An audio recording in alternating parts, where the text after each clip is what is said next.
m'appelle Elaïs, j'ai 24 ans et je fais des études de psychomotricité. J'ai choisi la psychomotricité parce que j'aime bouger, j'aime les gens et j'aime la psychologie. Et la psychomotricité, c'est pallier à des symptômes corporels en jouant avec ce lien entre psyché et corps. Je suis persuadée que pour être bien dans sa peau, il faut être bien dans son corps et vice-versa.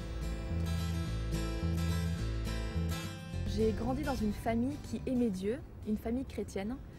Et peut-être il y en a qui trouvent ça difficile de croire en Dieu.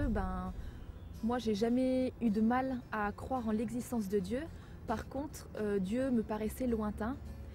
Et au fond, j'étais animée vraiment par la conviction qu'une vie avec Dieu, c'est une vie passionnante et trépidante. Et vraiment, à partir de l'adolescence, j'ai vraiment été à la quête de cette vie-là. Je me suis énormément engagée dans l'église. Je suis partie à Toronto pour servir et vivre avec les pauvres.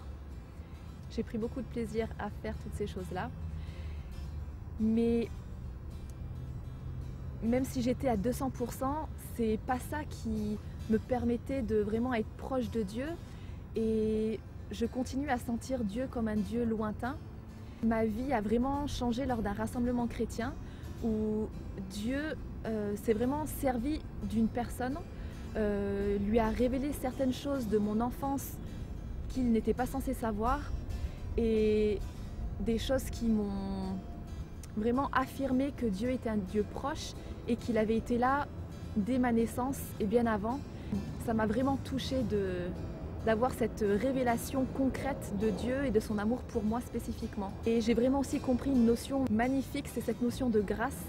C'est le fait qu'on ne peut pas mériter l'amour de Dieu et rien de ce que je fais ne va faire que Dieu va m'aimer plus. Et ça a vraiment été un poids qui s'est enlevé de mes épaules.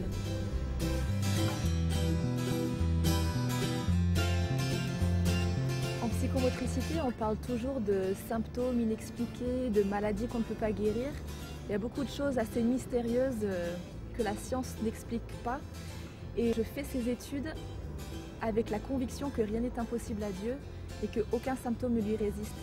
Et pour moi, c'est en Dieu qu'on peut trouver la guérison extérieure et intérieure.